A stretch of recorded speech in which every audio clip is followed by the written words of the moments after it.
Hola Diego, ¿qué tal? Hola, Sol, muy buenas. Hoy tengo la suerte de conversar con Diego Clemente. Es biólogo, doctor en neurociencia, es divulgador y sobre todo es una de esas personas que lleva años investigando para mejorar la vida de quienes conviven con enfermedades como la esclerosis múltiple. Vamos a hablar de ciencia, pero también de motivaciones personales, de esperanza y de lo que significa investigar con propósito. Diego, ¿te acuerdas en qué momento decidiste que querías dedicarte a la neurociencia? Bueno, lo primero, gracias por invitarme a este espacio tan interesante y tan bonito que estás haciendo. Y bueno, y siempre muchas gracias por dar visibilidad a los científicos y a la ciencia, que es muy importante también. Eh, bueno, yo recuerdo cuando estudiaba la carrera, cuando estudiaba biología en Salamanca, que cuando empecé a estudiar, ya en primero de carrera, empezamos a estudiar una asignatura que se llama histología, que es el estudio de los tejidos del organismo, y uno de los tejidos que estudiábamos pues fue el tejido nervioso, obviamente. Y ya cuando estudié en aquellos momentos ya me empezó a llamar la atención, sin conocer nada de enfermedades neurológicas, ni de fisiología, ni bueno, lo que conocía del instituto, pero en aquel momento fue la primera vez que me llamó bastante la atención un tejido tan complicado como el tejido nervioso. Por la complejidad. ¿Te llamó la Eso es, atención? es muy complejo, Sí.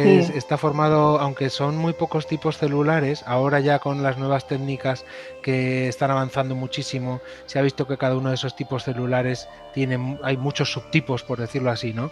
Pero morfológicamente, cuando se miraban al microscopio, pues no había tantas diferencias entre unos tipos de células y otras, y que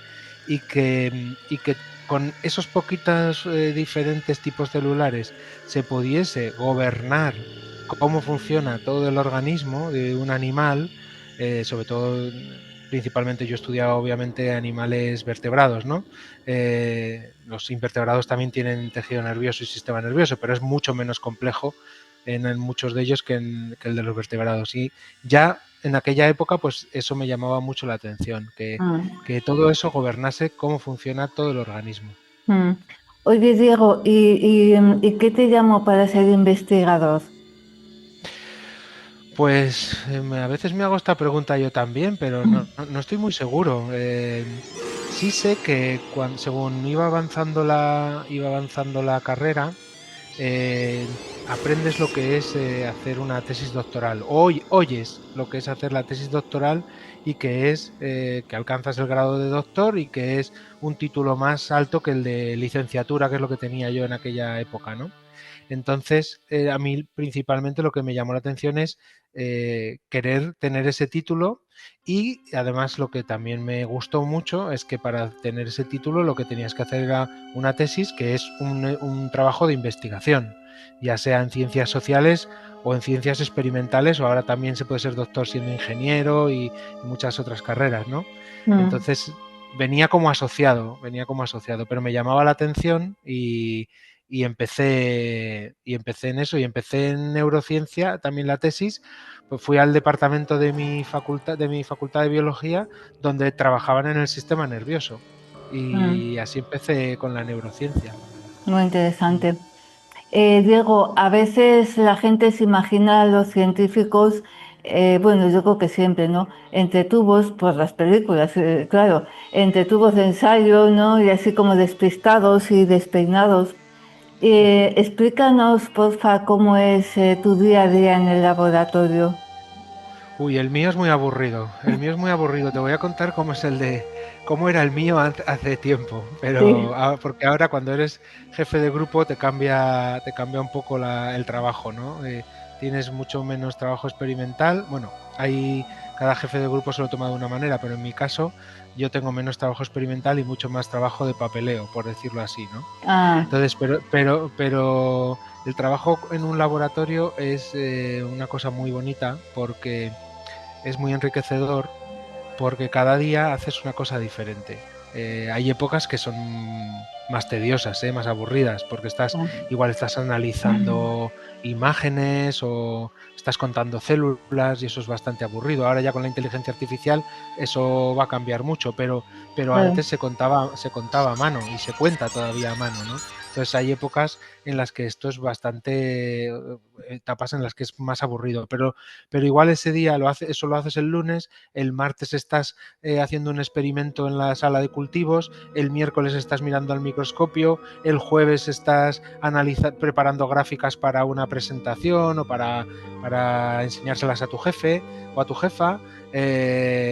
Cada día es diferente. Y luego la otra cosa bonita que tiene trabajar en un laboratorio de investigación es que, sobre todo cuando eres tú el que hace los experimentos, es que eres la primera persona que descubre algo, que puede ser algo muy pequeñito. A veces es algo más grande, ¿no? Pero es la sensación de ¡oh!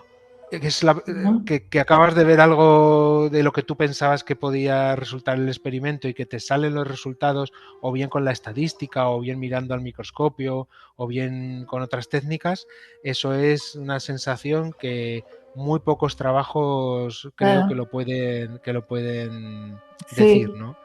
sí, esa satisfacción, ¿no? De ver así algo que está pasando que no se sabía, claro. Claro, y que eres la primera persona Y que que lo ve. eres, claro, sí, sí, es verdad. Y te digo, a veces son cosas Muy pequeñitas, interesante. a veces son cosas chiquititas, pero que esas cosas chiquititas luego te hace que tengas otra pregunta y luego respondes esa pregunta y vas a por la tercera y la cuarta. Ahora que dirijo un equipo, pues soy el segundo o tercero en enterarme de eso, porque primero se lo cuentan entre ellos y luego ya cuando están seguros de que puede tener importancia, Sí, pues ¿no? vienen y me preguntan, pero cuando me puedo sentar y mirar y ver y veo que el resultado es conforme a la hipótesis que habíamos pensado, eso es una sensación súper guay, la verdad. Sí, me imagino que sí.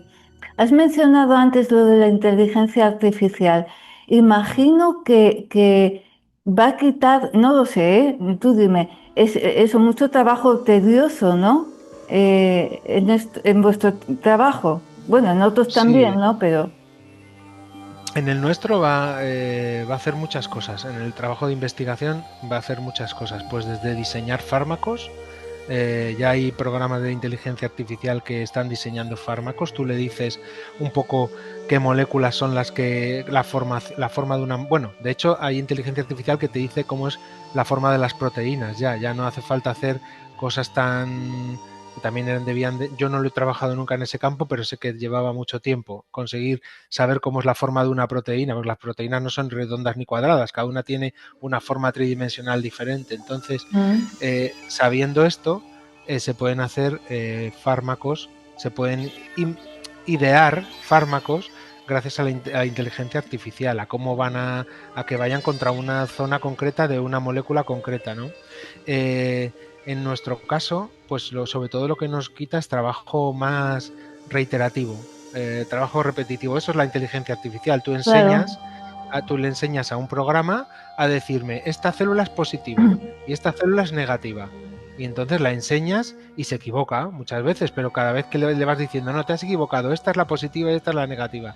Y la inteligencia artificial va aprendiendo y eso hace Mm, que puedas contar células mucho más rápido, por ejemplo, ¿no? claro. Y Sin tener que estar llegará, ahí tú ahí claro. apuntando. Y llegará un momento en que no se equivocará y quizás sea más preciso incluso que los hombres, ¿no? Porque, digo yo, Es posible. porque el cansancio, por ejemplo, no le va a afectar. No sé, se me acaba de ocurrir.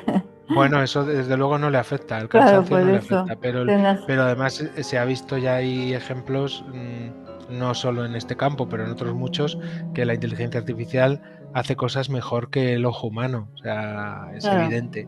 tendrá Se sus... puede, por ejemplo, el reconocimiento facial. Nosotros, aunque hay personas que son más fisonomistas y personas menos fisonomistas, Ajá. que se quedan más con las caras o que se quedan menos con las caras, también los ordenadores es que saben, si tú le enseñas a distinguir caras, pues sabe Claro, distinguirlas muy bien, mucho mejor que nosotros, claro, mucho mejor. sí. Como todo tendrá sus inconvenientes y sus ventajas, ¿no? Esto, La tecnología ni es buena ni es mala, solo. claro, es Son el propósito para el que se usa el uso, cuando es sí. bueno o es malo. Así Sí. es verdad, llevas toda la razón. Diego, ¿ha habido alguna persona o has tenido alguna experiencia que te haya marcado especialmente ahí en tu carrera como investigador?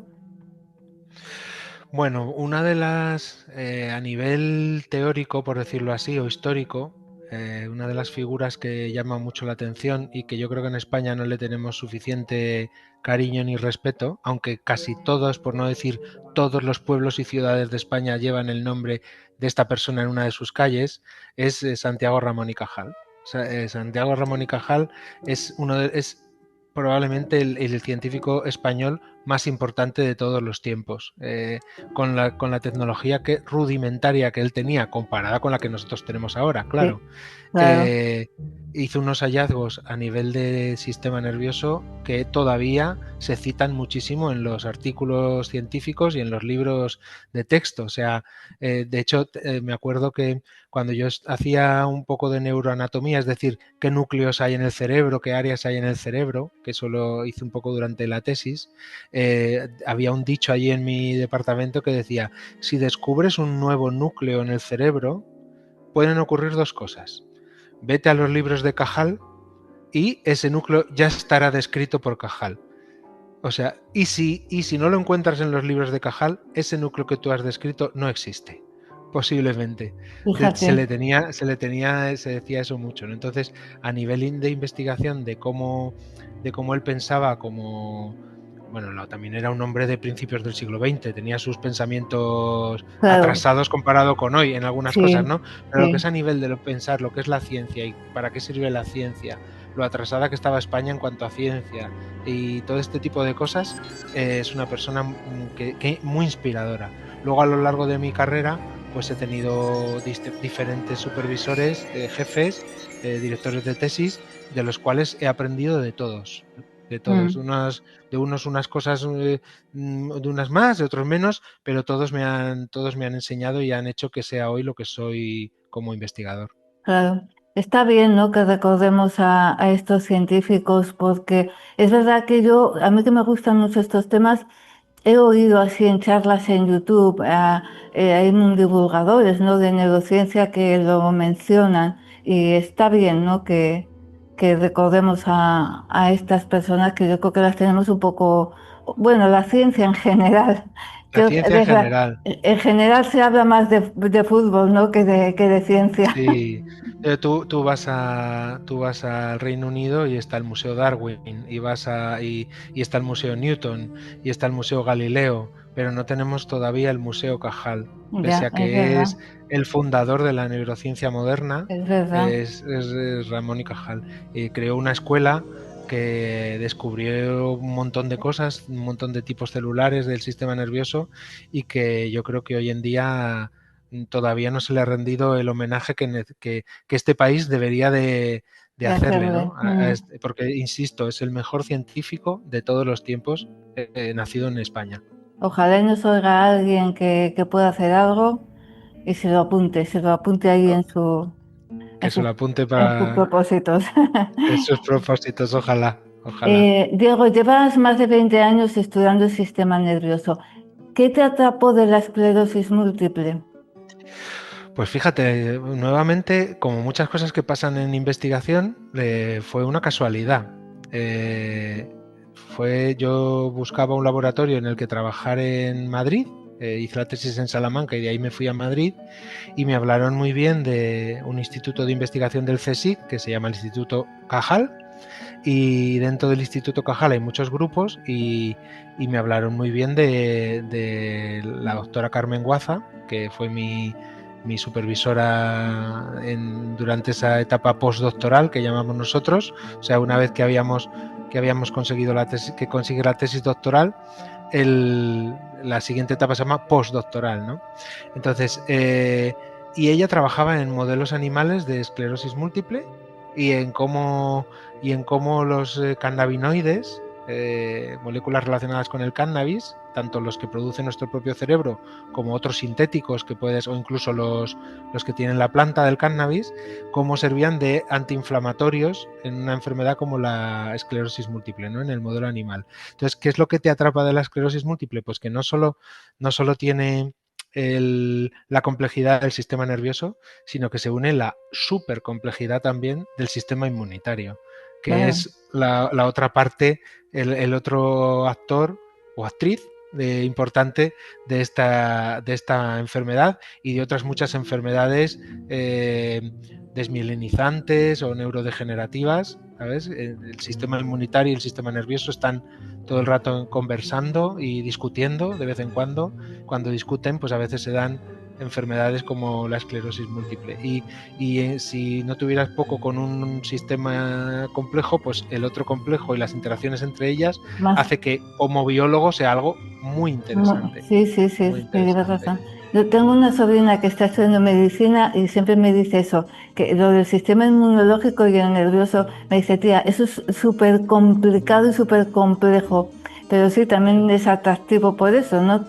Imagino Claro, que tiene tendrá... tiene muchas incógnitas y luego ya en cómo interaccionan el uno con el otro, que al principio se pensaba que no interaccionaban mucho, que el cerebro era una zona, bueno, cuando digo el cerebro es cerebro y médula espinal, ¿no? Que era una zona que se llamaba inmunoprivilegiada, es decir, que estaba como protegida del sistema inmunitario, salvo Ujú. cuando evidentemente había una patología, ¿no? Pero hoy se ha visto que no es así, están continuamente mandando mensajes el uno al otro, el uno Mm, controla al otro y el otro controla al uno, los dos se ven afectados entre ellos y luego en patologías pues mm. el sistema inmunitario puede causar graves dolencias Sí, a yo nivel soy un sistema. ejemplo también, ¿no? De Lo sé, Guillain-Barré. Yo efectivamente, nunca me efectivamente. había preocupado del sistema inmunitario hasta ese momento. Bueno, porque Pues, estaba haciendo aquello para lo que sirve, que es cuidarte de catarros, de sí, constipados, ¿verdad? de que no Mm, te ningún patógeno te ya. mate, Y ¿sabes? Diego, ¿y de los pacientes has aprendido algo? Muchísimo. Sí, Sí, de los pacientes he aprendido para qué sirve mi trabajo, lo principal. Porque nosotros estábamos, evidentemente, cuando yo he trabajado en las tres instituciones que hacen ciencia en España son las universidades, el CSIC, el Centro Superior de Investigaciones Científicas, y los hospitales. Cada una, principalmente, hay otras, sí. pero principalmente, ¿no? Pero en cada una de ellas tiene su peculiaridad, ¿no? La universidad tiene la parte de la docencia tan potente, obviamente, y estar siempre rodeado de juventud. Eso es muy guay. Mm, El CSIC es la institución más potente de investigación de España y puedes hacer unas preguntas científicas que quizá no puedas hacer en otras o que yo pensaba que no se podía hacer en otras entidades. Y en los hospitales lo que tienes es la cercanía con los pacientes.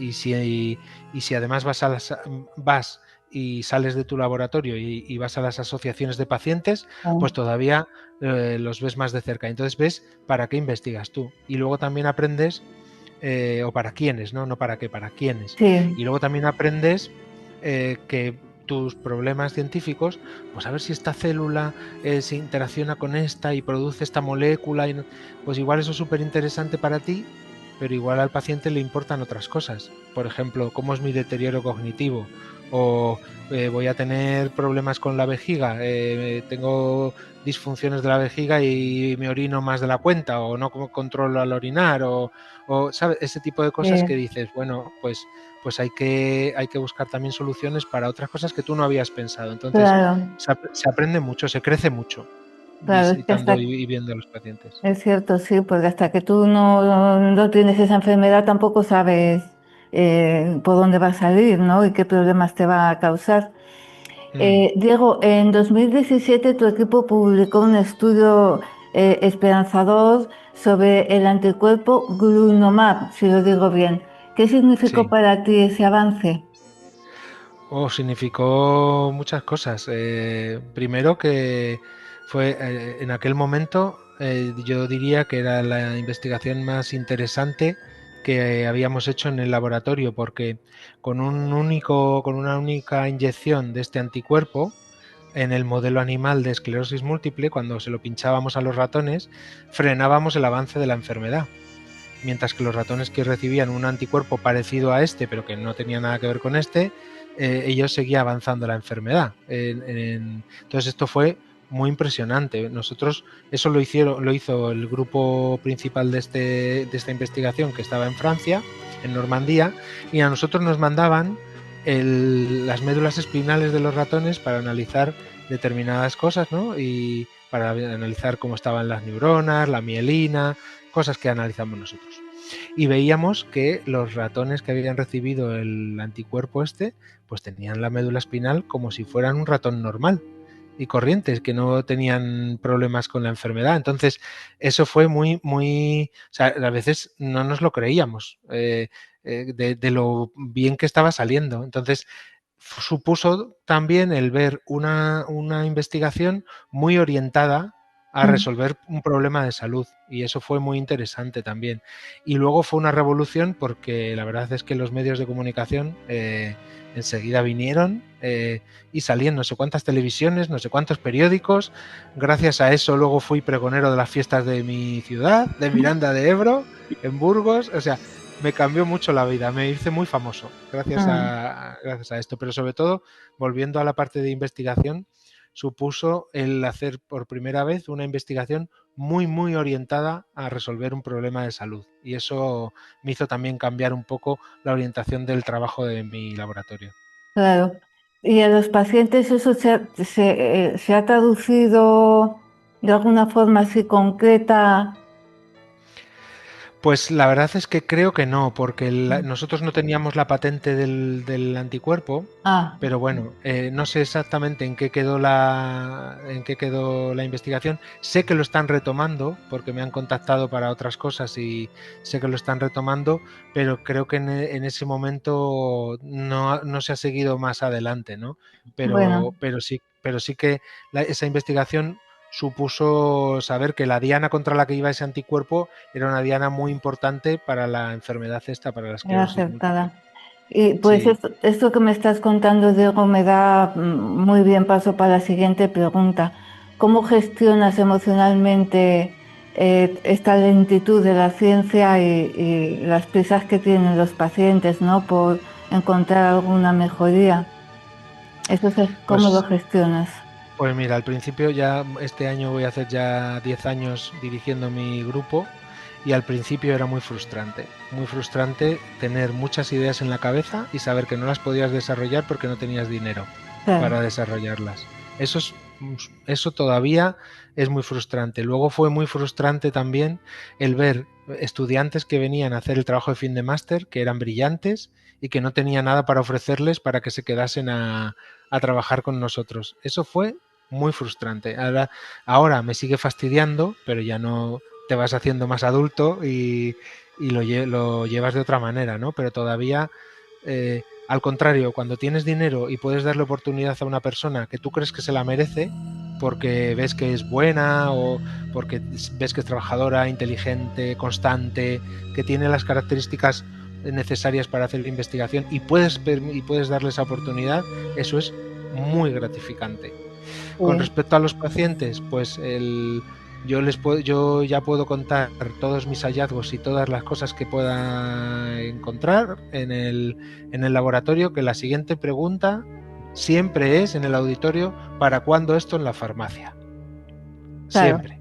claro. Entonces, entonces yo lo entiendo, y también hago pedagogía de lo que es la ciencia básica, la que se hace con modelos animales, que es la que hago yo, y luego la ciencia clínica, que se hacen los ensayos clínicos con diferentes moléculas. Y a todos les explico que para que en la esclerosis múltiple hoy en día hay aproximadamente 20 fármacos para tratarla, diferentes, pues para que todos esos fármacos, la mayoría o gran parte de esos fármacos hayan llegado a donde están, primero ha habido gente como yo Claro. experimentando en los ratones, y después algunas de esas moléculas pueden llegar al ensayo clínico. Entonces, bueno, pues lo llevas como se puede, porque a veces ves casos muy graves. Claro, la esclerosis múltiple, hay personas que están muy bien y hay personas que están muy enfermas.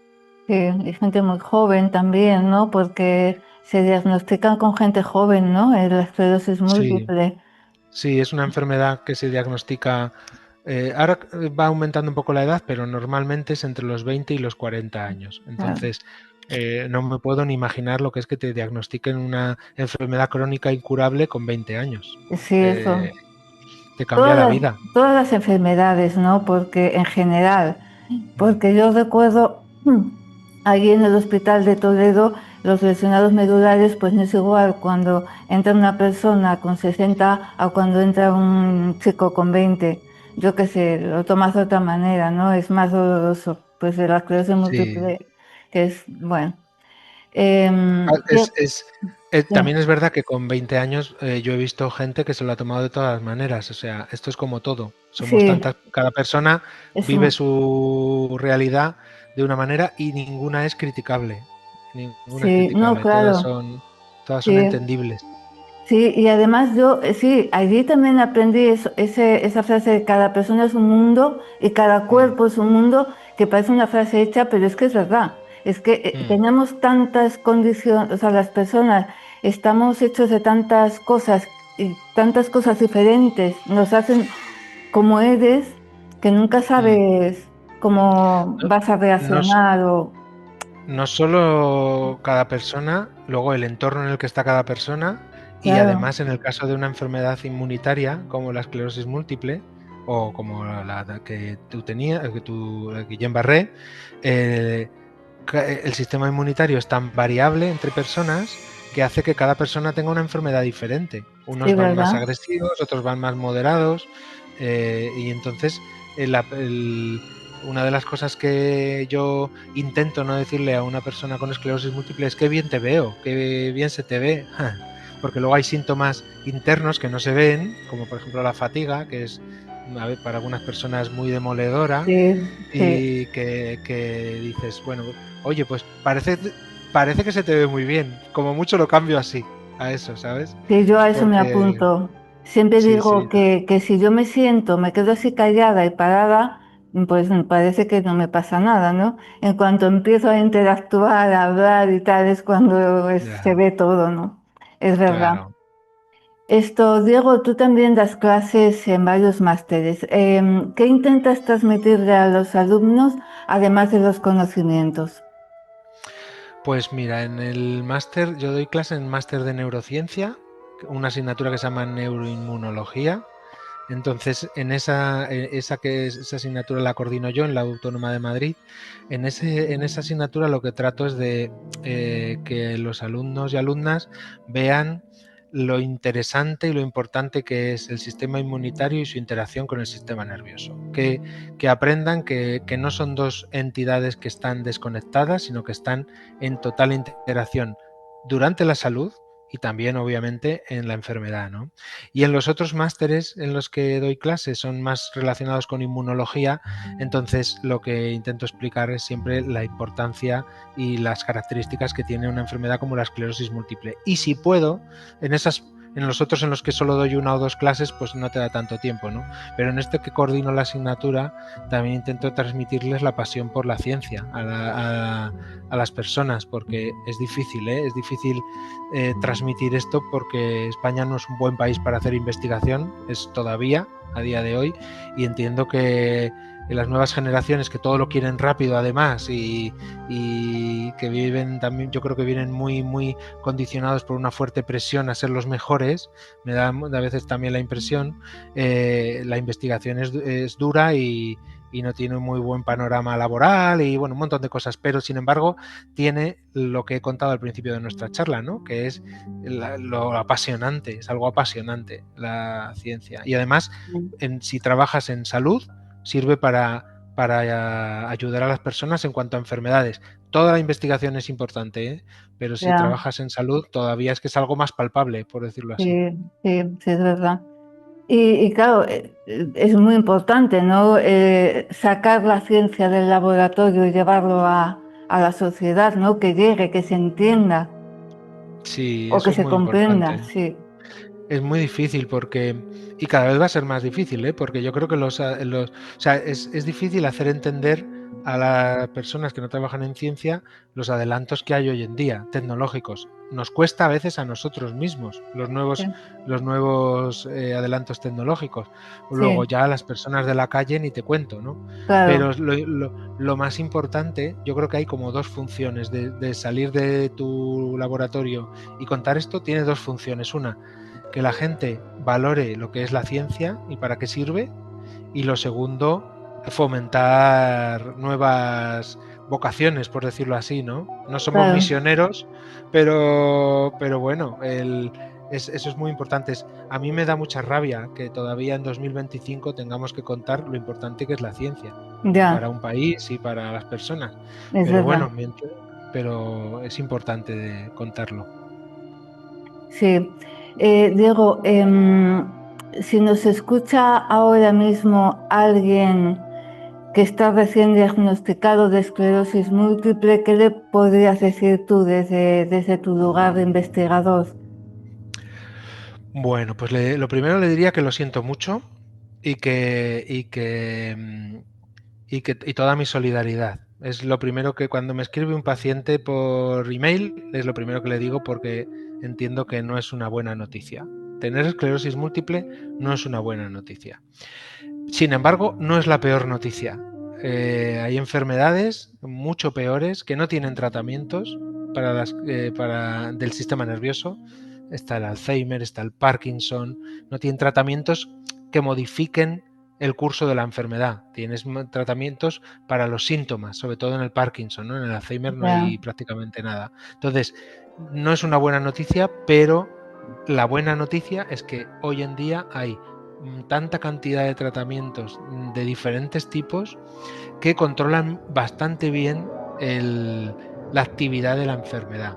La actividad de la enfermedad. Es verdad que ninguno de ellos cura y ninguno de ellos es la panacea y tienen algunos efectos secundarios complicados y todo ese tipo de cosas, ¿no? Pero sí que le podría decir a esa persona que de tener una enfermedad neurodegenerativa, tener esclerosis múltiple porque es una de las pues eso, que tiene un arsenal terapéutico mejor, ¿no? Y además ha cambiado mucho el perfil del paciente de esclerosis múltiple. Antes, cuando me cuentan los compañeros de neurólogos y neurólogas que salían de la consulta y aquello estaba lleno de sillas de ruedas. Hoy en día no es así. Algunas personas pueden llegar a necesitar una silla de ruedas, pero muchísimas personas, muchísimas, hacen una vida pues con limitaciones, pero bastante adaptable y bastante aceptable, por decirlo así, ¿no? mm, Entonces, y que hay un montón de gente como yo en el mundo que nos dedicamos a investigar en esta enfermedad y además es una enfermedad que es atractiva para la industria farmacéutica, con lo cual se avanza todavía más. Entonces, claro. hay muchas cosas positivas dentro de recibir el diagnóstico de esclerosis múltiple. Sí, sí, hay que verlo desde ese punto de vista, efectivamente. Mm. Bueno, Diego, como no quiero abusar mucho de ti, porque me gusta mucho la conversación y ojalá y te pueda llamar otro día y la seguimos, si te parece bien, yo estaría Encantadísimo. encantada de seguir hablando de ciencia contigo. Muchas gracias, yo también. Muchas gracias, Diego. Lo dejamos aquí.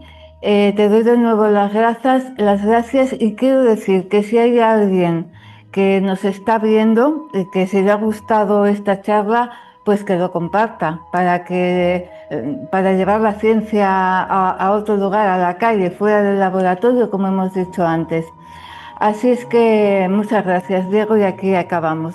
Gracias de nuevo. Gracias Sol por la oportunidad y por abrir la puerta a los científicos, a la sociedad.